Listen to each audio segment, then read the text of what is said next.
Hello, and welcome to your daily English shadowing practice. In this video, we're going to use a powerful and emotional story to improve your speaking fluency, pronunciation, and confidence. Remember, shadowing means you listen to a sentence, then immediately repeat it out loud. Try to copy my tone, my speed, and the feeling in my words. This is how you make English sound natural. Our story today is called The Lost Notebook.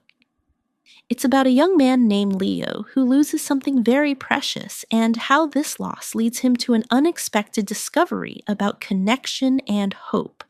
Get ready to listen, feel, and practice. If you find this helpful, please don't forget to like, subscribe, and share your thoughts in the comments below. Let's begin. My name is Leo. I am a 24-year-old writer, or at least I am trying to be. I live in a small, noisy apartment in London. My dream is to write a novel, but most days I just feel stuck. The words would not come. My most precious possession is my grandmother Ah's old leather notebook. She gave it to me before she passed away. Inside, I write down little observations, story ideas, and sometimes just my feelings. It also my secret world. One rainy Tuesday, I was sitting in my favorite cafe, the quiet corner, trying to write. As usual, nothing felt right. Frustrated, I packed my bag and left in a hurry, rushing to catch the bus home. It wasn't until I was halfway across the city that I felt cold dread in my stomach. My bag felt lighter. I looked inside. My laptop was there, my books but my notebook was gone. My heart stopped. I got off at the next stop and ran all the way back to the cafe. My hands were shaking. It wasn't on the table. It wasn't on the chair. It was gone. I felt like I had lost a part of my soul. That notebook held my grandmother's last words to me, written on the first page. For Leo, fill these pages with your beautiful heart. I asked the barista, my voice desperate, "Did you see a brown leather notebook?" She shook her head sadly. "I'm sorry. No one turned anything in."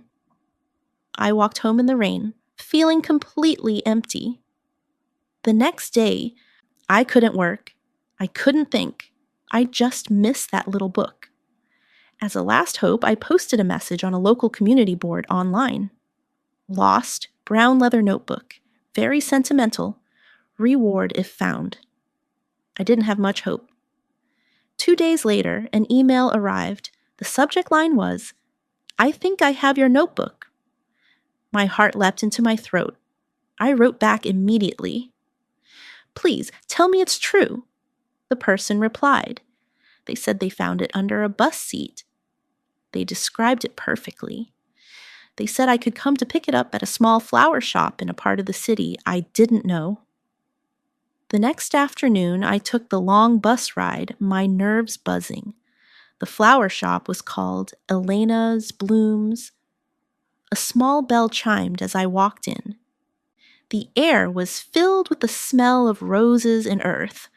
A woman around my age was arranging sunflowers. She had kind, curious eyes. "Hello," she said. "Can I help you?" I'm Leo. I'm here for the notebook." Her face lit up with a warm smile. "Leo, I'm so glad you came. I'm Maya." She reached under the counter and pulled out my notebook. It was a little dirty, but it was safe. Tears of relief welled in my eyes. "Thank you so much," I said, my voice cracking. "You have no idea what this means to me." "I think I might," she said softly. I hope you don't mind. I saw it fell open when I picked it up. I read the first page, your grandmother's words. They were so beautiful. It made me want to get it back to you even more."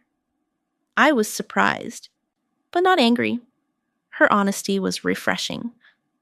"It's okay," I said. "Thank you for your kindness." I offered her the reward money I had brought, but she refused. "Absolutely not," she said. Butte, you could buy a flower. Business is slow today. She laughed, and I did too. As she wrapped a single, beautiful sunflower for me, we started talking. I told her about my writer's block, my grandmother, my fear of failing. She told me about her dream of owning the flower shop, which had been her mother's, and the struggles of keeping it open. We talked for over an hour. It felt easy. It felt real. For the first time in months, I didn't feel stuck. I felt inspired. Before I left, I gathered my courage. Maya, I said, would it be a-okay if I came back sometime? Maybe I could write here. The shop is so peaceful. Her smile was brighter than the sunflower she gave me. I'd like that very much, Leo. I started visiting Elena Chabra's blooms every week. Sometimes I wrote, sometimes I just helped her move heavy bags of soil, or we drank tea and talked. The words for my novel started to flow again, but now they were better. They had more life, more heart. One afternoon, I was writing at my usual table in the corner. Maya was humming while she worked. I looked up from my notebook and just watched her for a moment. The way she carefully trimmed each stem, the way she smiled at customers. She caught me looking and blushed. What is it? She asked. I closed my notebook and walked over to the counter. I figured out the ending to my story, I said. Really? That's wonderful. What happens? She asked, her eyes sparkling with genuine interest. I took a deep breath.